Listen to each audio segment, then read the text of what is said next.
Good day, everyone. I think we can start. Welcome. It's great to see so many of you joining today. Just some of the admin arrangements. Some of you are joining for the first time. You will notice that you are on mute currently. That will remain the case throughout the webinar, just to allow the presenter to present uninterrupted. There will be an opportunity to ask questions towards the end of the webinar. Then I will allow you to unmute yourself. So if you in the meantime have a question, you're welcome to pop your question in the chat. I will answer, and I'll also collate the questions and present some of the questions to Peter at the end of the webinar. Ladies and gentlemen, a lot of you have attended some of our previous webinars. To the newcomers, welcome. Our presenter, Peter de Villiers, is well known to a lot of us. Peter is the author and the functional developer of the ShadowMatch system, and he currently still fulfills the role as Head of Research and Development at ShadowMatch. Peter has authored several books, of which some of the books are available on the shadowmatch.com website as downloadable ebooks. You're welcome to go and have a look. Some of the other books are only in a hard print copy and unfortunately not available as ebooks. Peter, the topic this afternoon, recruitment on facts. We are looking forward to an insightful hour. Thank you very much. Over to you. Thanks, Lisette. Everybody loud and clear with the sound. Thank you. Ladies and gentlemen, from my side, welcome to this hour. What we try to do as a ShadowMatch team is obviously to present the audience with some insight into the principles that we work on and the research that we do, and also generic knowledge that is applicable for the space of human resource management and HR development and the space of people in the workplace. So my work is, I do a lot of research and continuously try to stay with the most recent developments in business and in the workplace and in workspaces. We've just launched our career report, which is Industry 4 enabled career report, and next week obviously will be one of our big weeks again. Then I will run 4 workshops on career path development and career choices and the whole career issue. And if you would like to have more information on that, you can send an email to info@shadowmatch.com, or you can just go to shadowmatch.com and contact us for the information with regards to next week. 4 evening webinars in South Africa, 7 p.m. South African time. And this is where we work. We work in the space of human behavior. So our webinars is aimed at trying to share the research and the information in such a way that we all learn from it, but also to show where our work and our developments fit into the space of the human in the workplace, or people in the workplace scenario and in business. So what I'm going to do is I'm going to share my screen with you, show you a few very interesting and sometimes a bit surprising facts. But let's start. I will share my screen. Give me a moment, and then we'll carry on from there. What I've done a few weeks ago, and the webinar is available as a recording, and you can obviously request it from our office. Again, just the email info@shadowmatch.com. I ran a webinar on recruitment during times of lockdown or in a work from home situation. And the work from home situation doesn't seem to be a way and something of the past. Very soon, ladies and gentlemen, it looks like in some companies, they won't return to office. It'll be a permanent thing. Obviously, the savings are enormous if you don't need an office. In some companies, they will probably come back after the virus, partially, reduce the office space, and then people will work from home, predominantly work from home, but they have an office space. So I did a webinar on this. The recording is available. It's completely different from this afternoon. This afternoon, the central theme is the difference between fairy tale and factual recruitment. Now, this is quite important, ladies and gentlemen, just as a comment on the sideline, but we'll go into the detail of this. We this is a global trend.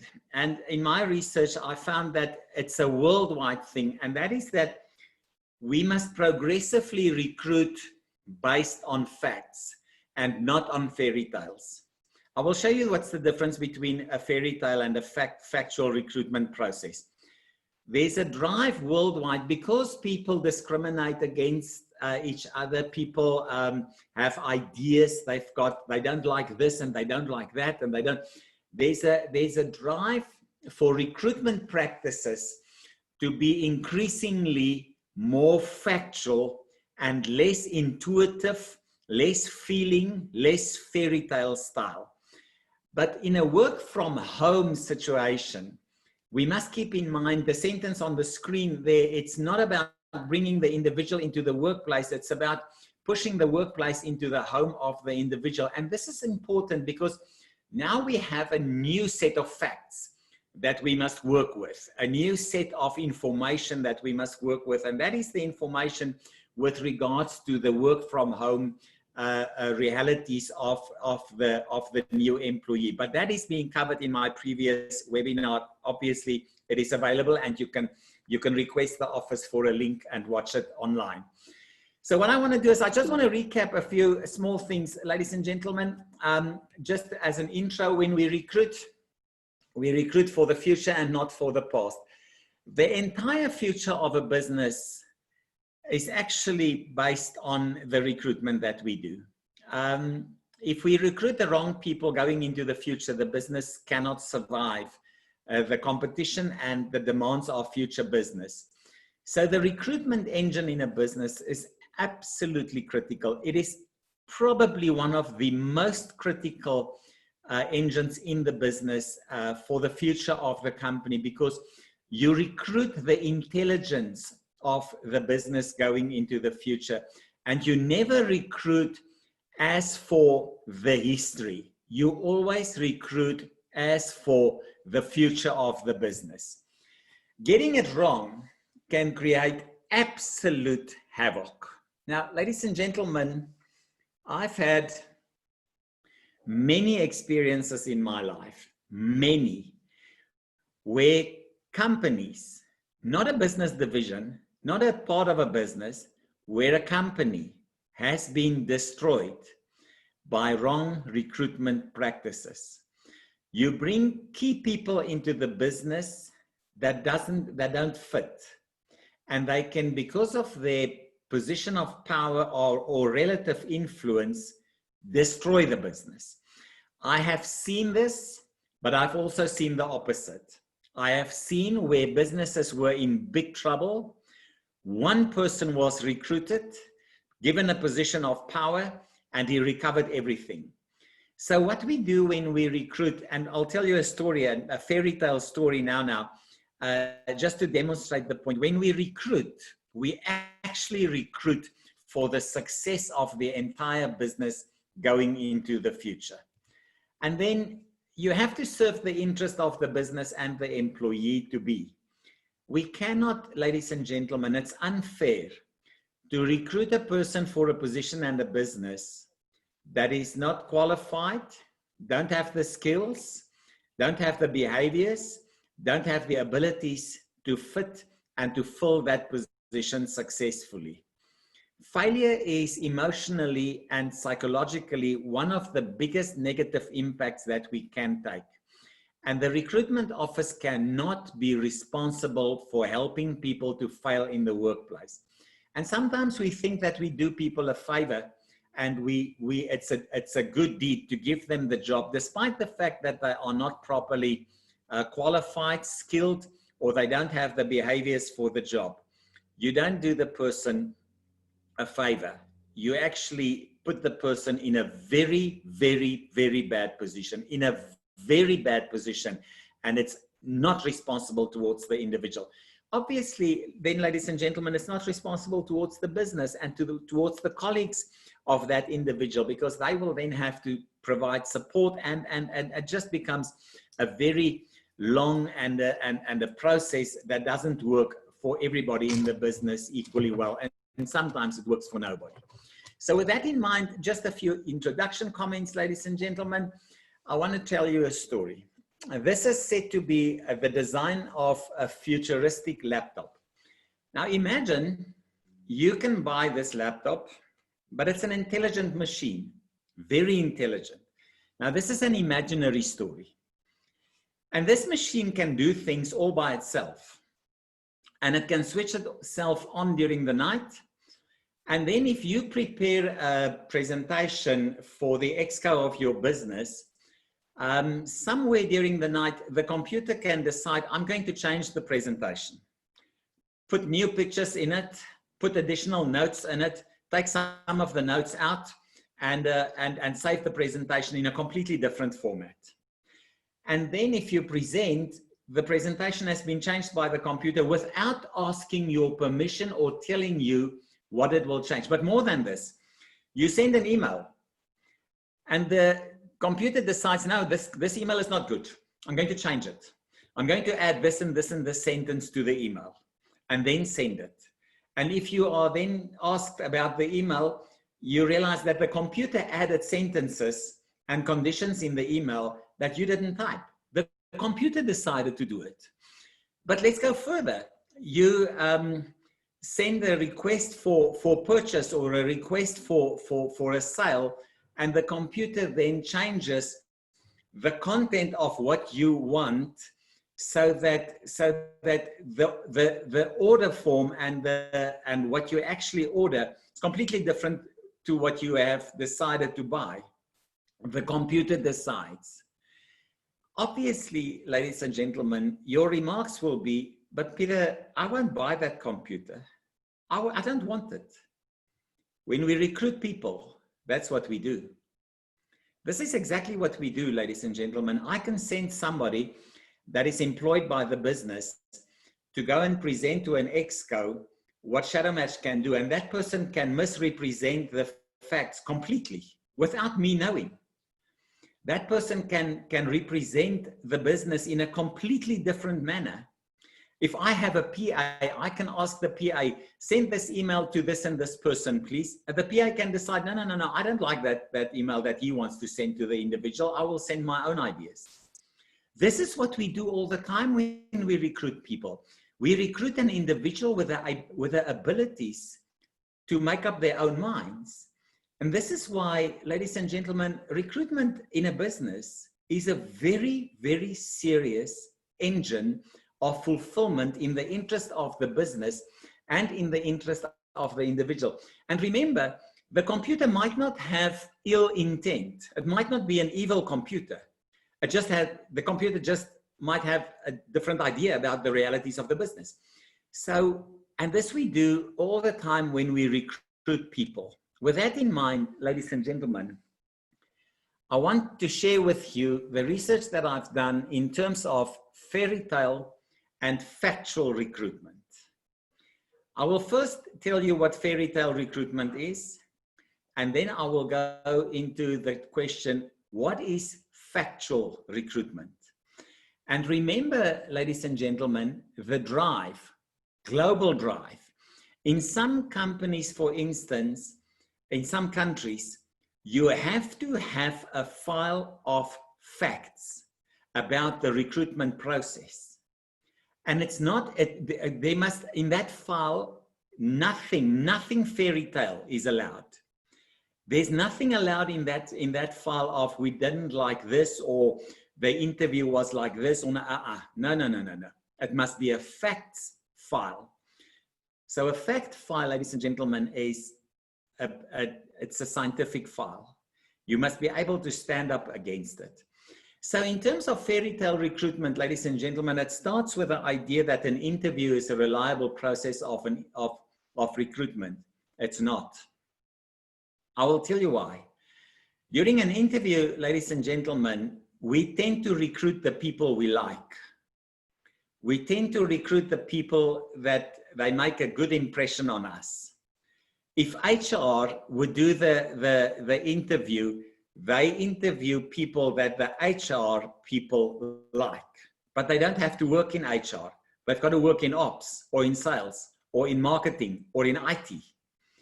So interviews, we have a tendency, that is how we as humans work. And it's an indisputable fact.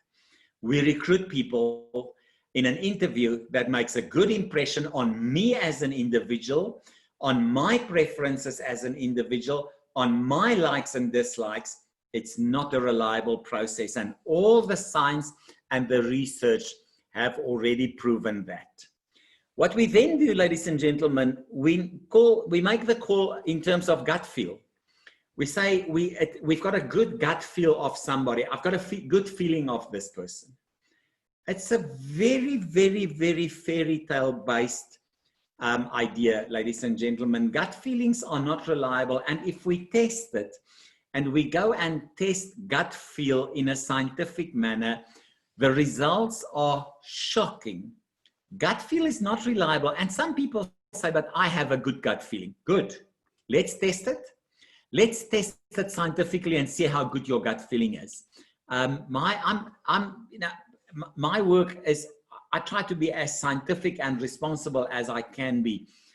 Gut feel, all research indicate it's not a reliable way of judging somebody. An interesting thing, ladies and gentlemen, is in the majority of cases, the physical appearance of the individual plays a very big role in the decision-making process. The physical looks of the person has a high influence on the interview, on the process, and on the decision-making process. And I can share with you shocking information, which is obviously not good for public consumption like a forum like this. But people tend to recruit people that look like them. In terms of appearance, in terms of culture, in terms of, and we can now stagger these things. It is even as there are research to the effect that people that are short in body build, they're not tall, they're short, tend to recruit short people. Tall people tend to recruit tall people. So this is fairy tale recruitment. It's not responsible. We do this without realizing what we do. We project these things into the recruitment process without realizing it. And then, ladies and gentlemen, the new thing, especially in some of the very developed countries, is there are companies. What they do is they do interview training. So if you want to apply for a job, you go for a 1-week interview training. It costs you a lot of money. And then they teach you how to sit, what to say, how to look, where to hold your hands, when to talk, when to hold back, when to push, when to ask a question, what questions to ask, how to answer questions. Never start a statement with I, start a statement with we. They go through a recruitment interview training process. And now that person comes into the interview completely groomed and trained for the interview, but there's no facts in it. You know, it's a staged thing. So we must be extremely careful of this. Then, ladies and gentlemen, there's another research that's been published quite recently, well, recently about a year ago, and that is about the verbal abilities of the applicant. People with high verbal abilities, in other words, they have a fluent way of speaking. They've got a nice, strong voice. They project their voice properly. They have good sentences that they put together, and they formulate these sentences very professionally. Their chances of getting a job is 80% higher, factual research, 80% higher than a person with the same skills with less verbal abilities. So if you recruit somebody that they don't need those verbal abilities, the person with the verbal abilities will get the job, irrespective of the fact that he or she might have less skills and less knowledge. So it's been proven in research that our verbal abilities can make or break an interview. And this we don't realize. We never come to the point of understanding that I've recruited this person because the individual just mesmerized me with her or his verbal abilities and fluent way of talk. Then another thing that happens in interviews, ladies and gentlemen, is manipulation. And this can happen from all sides. You can have an interview panel. One person in the interview panel likes the applicant and they start to manipulate the panel, but also the applicant. But more than this, the applicant can manipulate the interviewer or the panel. So manipulation for a trained person, for a highly skilled person, ladies and gentlemen, it's very easy to do this. If you get a senior manager in a recruitment process that applies for a senior position in a company, and that individual understands the principles of manipulation, he or she is going to get the job. There's no way about it. If the recruitment process is based on an interview. And then these fairy tale processes, ladies and gentlemen, it's subjective. It goes about feelings, about ideas, about likes and dislikes, about the complexities of communication and body language and all these things. And I'm not saying it's not important, but it's not as reliable as we think. On the other hand, ladies and gentlemen, we have facts. You have a yardstick. Now, I want to give you an example. If you stand on an open building site and you say to somebody else, what is the distance from this tree to there where this piece of land ends, so that I can judge the size of the house or the office that I can build here, and that person say, I think it's about 30 meters. No. Take a yardstick, take a measuring tape, measure it. Don't work with, I think it's about. That's a fairy tale statement. If you ask somebody, what's the distance from here to there? And he says, no, I think it's about 25 meters. No. It's a fairy tale statement. Take a yardstick, take a measuring tape, measure it. Then you have the facts. And this is what I want to share with you. The first thing, ladies and gentlemen, facts always refer, well, not always, but in most instances, facts refer to numbers. We must have the numbers. I'm doing research now on study methods, and well, I've just done it and completed the study method report for Shadow Match for students. It's a numbers game, ladies and gentlemen. Studying everything, it boils down, science boils down to numbers. So we need to play a numbers game. We cannot play this game with fairy tale judgments and I think it's about, or I like this person because. The second thing, ladies and gentlemen, is in a fairy tale situation, somebody can tell you about their skills. Test them. We cannot recruit a person for IT who told us he's competent in JavaScripting. No. Test it. You must either have proof of competence or you must test the skill. We cannot, if we recruit critical skills, we cannot work on the information that the individual gives us because that information might not be on the same level of understanding as what we need. Let me give you an example. If somebody would ask me, are you computer skilled? I would say, yes, of course I'm computer skilled. Of course. But what I mean with, of course, I'm computer skills. And if somebody asks one of our programmers in Shadow Match, are you computer skills? And one of them says, yes, I've got computer skills. That's the same answer. But the content of the answer is completely different. My computer skills level compared to their computer skills level is like comparing an idiot to Albert Einstein. That's the difference. But we both answered the same, we gave the same verbal reaction. Are you computer skilled? Yes, I am computer skilled.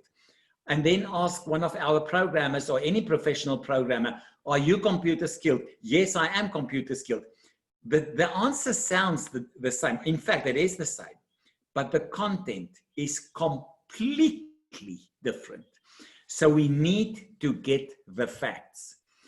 Then, ladies and gentlemen, credible references during the interview process is absolutely critical. But again, the emphasis is on credible.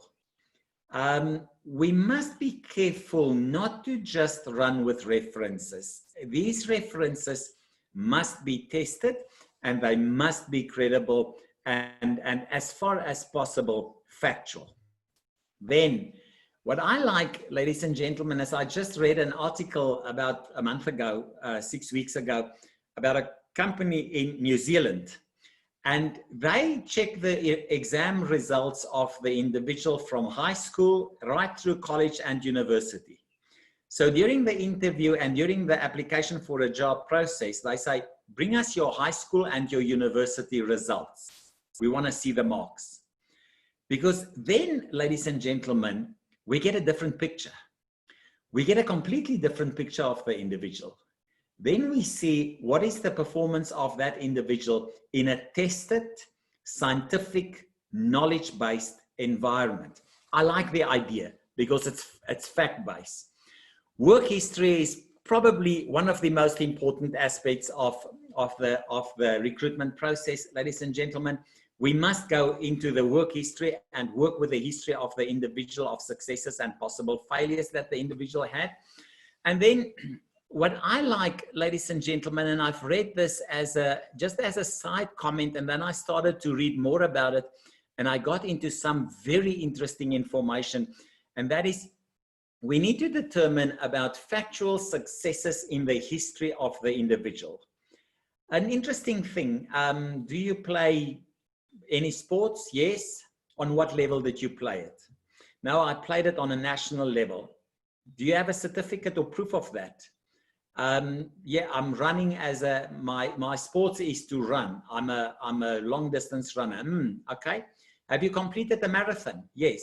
Do you have a certificate of that? Because this is a factual indication of somebody's ability to work very hard and to outperform the rest. So these are quite interesting information points that are factual that we can gather very easily. And then, ladies and gentlemen, what we obviously specialize in that is factual behavioral profiles. And this is quite important because we need to understand what are the behavior patterns of the individual. But before we go into that, I want to show you something interesting. This is a calculator, ladies and gentlemen. It's a next move calculator. It's a system that we have. And it's got what we call a return on employment calculator in it. Now, what I'm going to do is I'm going to show you a fairy tale recruitment process, and then we will see how long does it take for the company to get the investment they made into the cost of employing somebody based on a fairy tale recruitment process. And then we're going to do it again, but on a factual recruitment process. And then we see what the difference is between a fairy tale recruitment process and a hard factual recruitment process. Let me show you. For the majority of placements, how do you recruit employees? Let's take the first one. We have an in-house recruitment, our own dedicated recruitment capability. The second one is we make use of a placement agency. The third one is the majority of our people are on the payroll of an outsourced hiring house. On average, how much training do you provide to employees before they are ready to be fully productive in the job? Let's make it 1 month. It's very quick. The average is 3 to 4 months, but let's give the company the benefit of this. 1 month, and then the person is fully productive on the job, no dependencies on colleagues or co-workers. What is your annual staff turnover percentage? The percentage of staff leaving on an annual base. Let's give a good score there, 10%. It's very good. The average is 15. I've done companies with 50% and more. How do you assess whether people are suitable for the job on offer? Now, what we have here, ladies and gentlemen, I want to show you. We have a highly scientific process there. Then a very, but not extremely scientific process there. We use a highly structured assessment framework with generic benchmarks at the best. This is specific benchmarks at the back. We do assessment without a specific framework, so it becomes a bit of a fairy tale one now. And this is the fairy tale way. No assessment. We decide against our knowledge of the business and our experience of the individual. So it's a gut feel way. I'm not going to go that way. That's just too fairy tale like. This is sort of a semi-scientific, semi-fairy tale way of recruitment. Now we have the last question for the majority of people recruited. What do you use as your final placement decision? This again, we have a highly scientific way there, and then it becomes scientific there, then it boils down to a bit more of a fairy tale way, and then we have a fairy tale way at the bottom. Let's read them. We only recruit against exact job, workplace, and culture fit managed through a highly scientific process. We interview of the candidate and a very scientific job profile, so it's not highly scientific anymore. We interview the candidate and a basic profile of the job. So now we have an interview and very basic. We interview the candidate only. So we're not going that down in the fairy tale way. We give them that one. So it's a semi fairy tale way. Let's have a look. For this company, ladies and gentlemen, when the employee starts working there, they lose money. They invest in the training, development, learning, and the salary of the individual, workplace, computer, setup, And then, and month number 2, they start to get their money back that they have invested. So the productivity of the individual starts to pick up, and their return, where their break-even point is on 34.5 months. Let's call it quits on 34 months. Remember the number, 34 months to get your money back in terms of the recruitment. Let's go back. We start again. We do it again. We say we have an in-house recruitment capability. Again, we take 1 month or less. So exactly the same. We again say it's 10%. The staff turnover is 10%. Now we say, wait. Now we use a highly structured assessment framework with a job-specific benchmark made up of our top performers. So there we have it. Good. Now we say, last question, for the majority of people recruited, we do, what do you use for your final placement decision? Now we go there. We only recruit against exact job, workplace, and culture fit managed through a highly scientific process. Bang. That's the factual way of doing it. Have a look at the return on employment cost now. Suddenly, ladies and gentlemen, it came down to 5 months. So they have gained 29 months of cash generated by the employee for the business. And that is the reason we employ people. They need to, the business must make money so that it's a sustainable. This calculator, ladies and gentlemen, has been challenged by one of the big 5 auditing firms in South Africa when we did theirs. And they came back and they said the calculator is actually friendly. Our return on employment cost is worse than what the calculator said. So with this in mind, ladies and gentlemen, we cannot argue the fact that we must emphasize the process of factual based recruitment. We cannot recruit the fairy tale way, because obviously in some countries you need the facts, and in some you must have your fact file ready.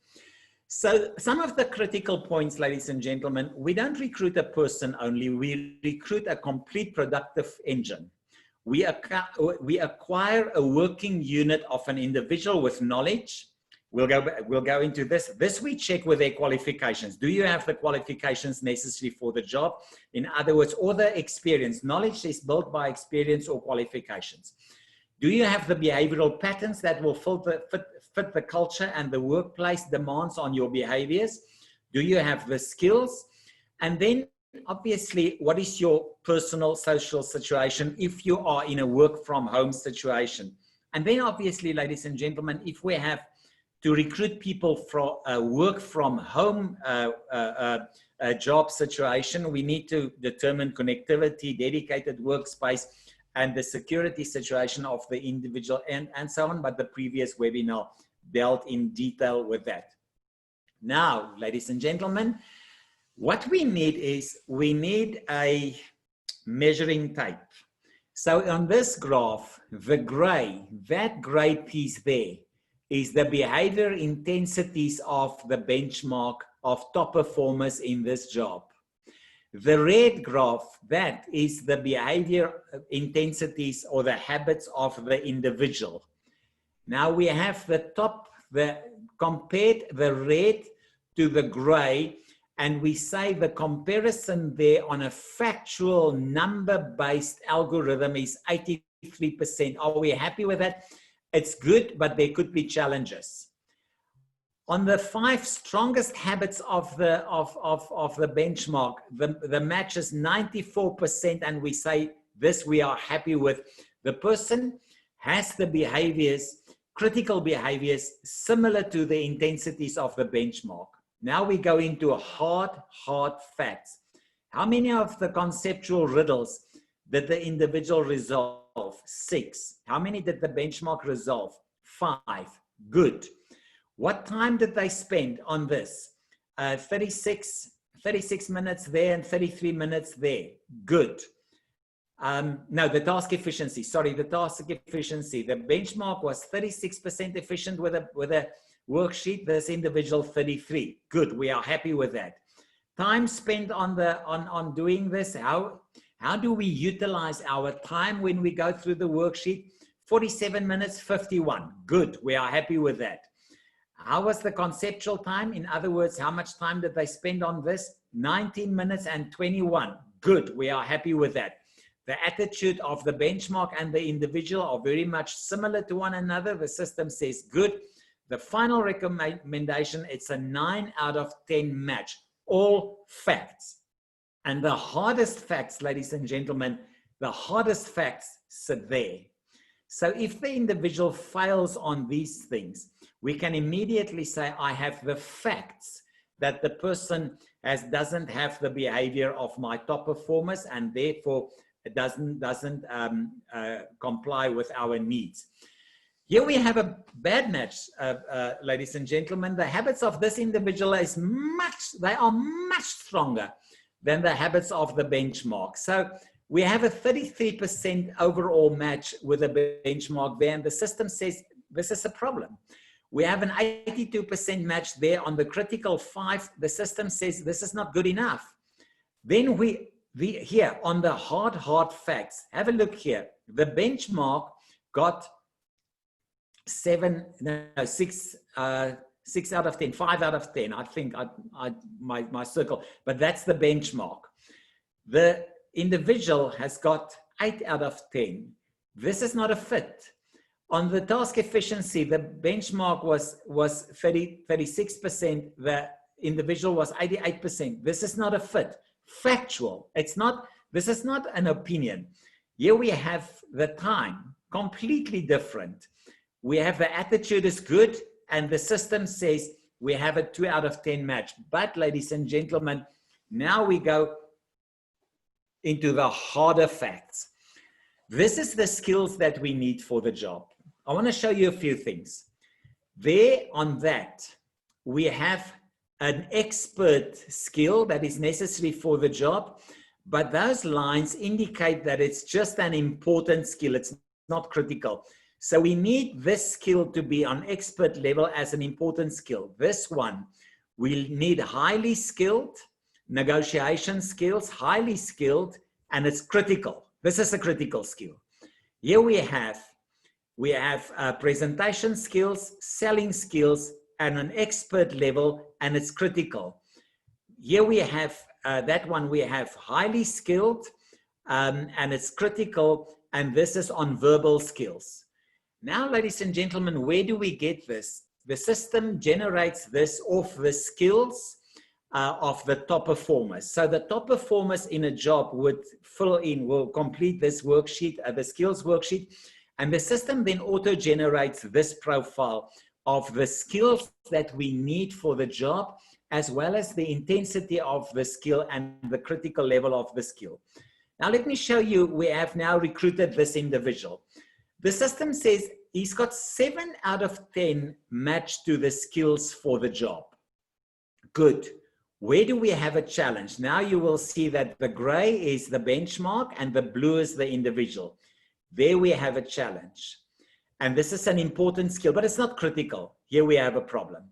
This person is a critical skill and is 1 notch off the mark. Here we have a problem, ladies and gentlemen, 2 notches off the mark with an absolute critical skill where we need expert level of skills. There we have a bit of a mismatch, but it's not a problem. The person has got more skills than the benchmark.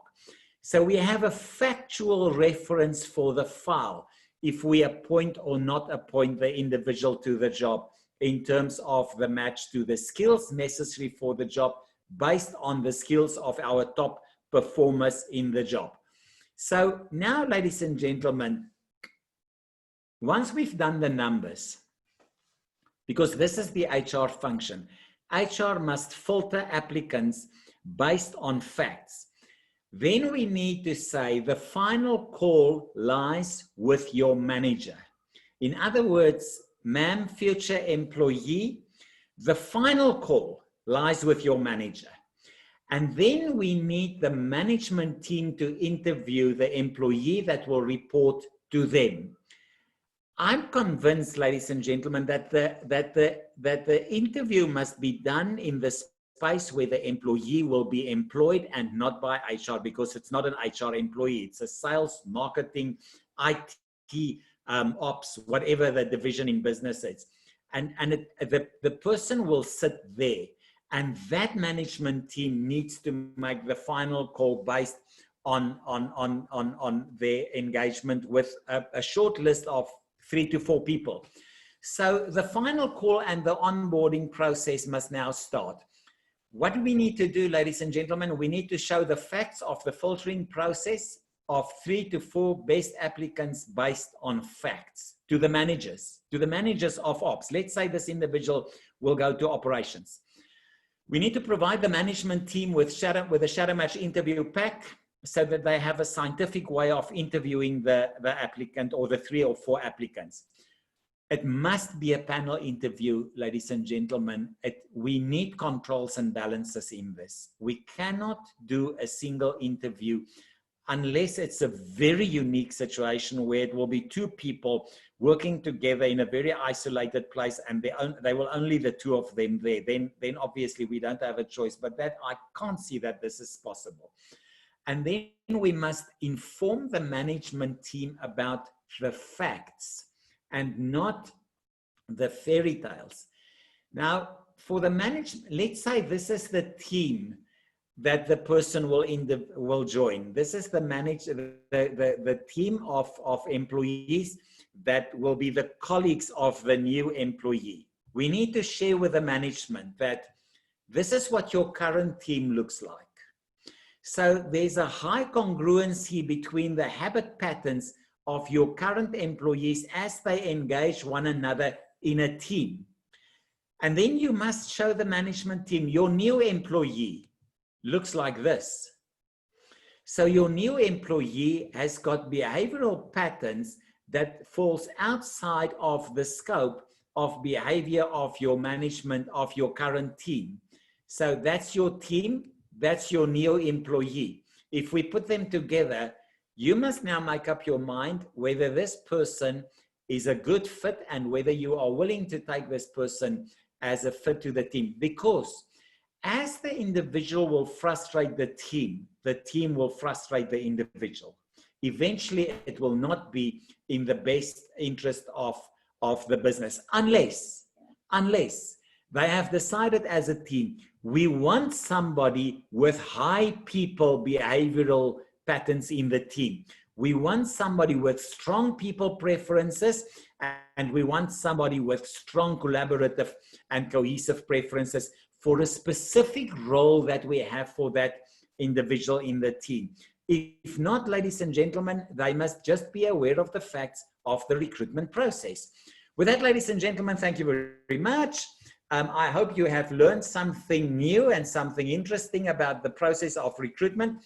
This is the information that you can make a snapshot of if you need to, or you can, we'll obviously send you the recording. Our web address is shadowmatch.com, info@shadowmatch.co.za, and my personal email address is peter@peterdevilliers.co.za. You are more than welcome to make contact with us should you need any advice or any of our specialist information. With that, Lizette, I think if there are questions, I'm willing to answer. Thank you very much, Peter. There are currently no questions in the chat. I'm going to just allow everybody to unmute themselves. Should anybody wish to ask a question live, just give me a moment.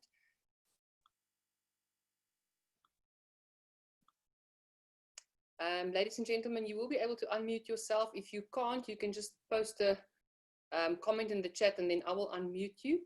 At this point in time, Peter, no questions from the chat side. I know a few people WhatsApped me and said that they've got load shedding, so they dropped off. So we will obviously send the recording and there might be questions afterwards then as well. Anybody by the show of a hand, let me just open my gallery view and see if I can see. Anybody by the show of a hand that wants to ask a question? Peter, I see you've unmuted yourself. Peter Viljoen, do you want to ask a question maybe? No, I just want to say thank you. Now I really enjoyed it. Yeah, it was great. Thanks, Peter. I see no other hands. Peter, I don't know if there's any other comment from your side. Then, is there anything else that you would like to comment on, Peter? Now, I think if they want to raise their hands, Lizette, they must just put their videos on, because if their videos are off, then they won't be able. I see John has raised their hand. John, have you got a question? Yes, Peter. Actually, not a question, just a comment. So I do work in a corporate environment, and we do use ShadowMatch in a limited sort of perspective. So yeah, for me it was just very interesting to get a deeper understanding of it. And then in my private capacity, I also chair the board of a fairly large NGO with about 30 permanent employees and many volunteers and so on. So for me, that as we're looking at the strategy for the NGO going forward, this was also just very, very helpful. So thank you for that, and thank you to your team for setting it up. It's a great product, by the way. Yeah, thanks, John. I really appreciate your comments. Just be in contact with us in terms of the NGO. We have special offerings for NGOs at a discounted price, and we are more than willing to. We have a discounted offer for NGOs because we try to contribute. We subsidize NGOs to an extent. In other words, with a reduced price for them, but we also have a reduced price for learning institutions as a subsidy to them, as our contribution to society. And then, John, just to fill in on this, next Wednesday we run a webinar on how the system, actually the engine of the system, works. And in the webinar next week, one of our specialist facilitators and our GM, Suzanne, she's also a psychologist, a research psychologist, will take everybody in the webinar through the process of how the engine of the system should be optimally utilized, as sort of a demo of the functionalities. But very, very welcome. You can we will send you an invite, and thanks for the comment. We really appreciate your business. Thank you very much, John. Thanks, Peter, and thanks, Peter Viljoen, for your comment as well. Ladies and gentlemen, I think we can end the webinar. Just a comment from my side. On our ShadowMatch engine, it's not shadowmatch.com, that's our information page. The actual engine, shadowmatch.co.za. So I'm just repeating, shadowmatch.co.za. On the landing page, we are advertising all the events, all the webinars. So if you don't get emails, or you're not on Facebook and on social media, you're welcome to go to shadowmatch.co.za. On the landing page, there will be the events that are running, because we will be running webinars every Wednesday during the course of September, as well as the rest of August, the remainder of August. on the shadow match system specifically. So those of you that are interested, next week will be a little bit of a walkthrough on more of the advanced options, and then we will go through how shadow match is used for succession planning, for development, for team analysis, for personal well-being, and that will be every week on a Wednesday at 3 o'clock South African time. I think that's 8 p.m. in Nashville and in Texas. Some of our US partners that have joined the webinar today. So please go and have a look. Obviously, we also advertise on social media, and you will also receive the recording today. I will also, in the email with the recording, we will position some of the dates that's coming up. I think from my side, thank you very much. It was great seeing all of you, and we look forward to seeing and for you participating in future webinars. Have a great day. Thank you. Bye-bye. Thank you. Thank you, everybody. Bye. Thanks, guys.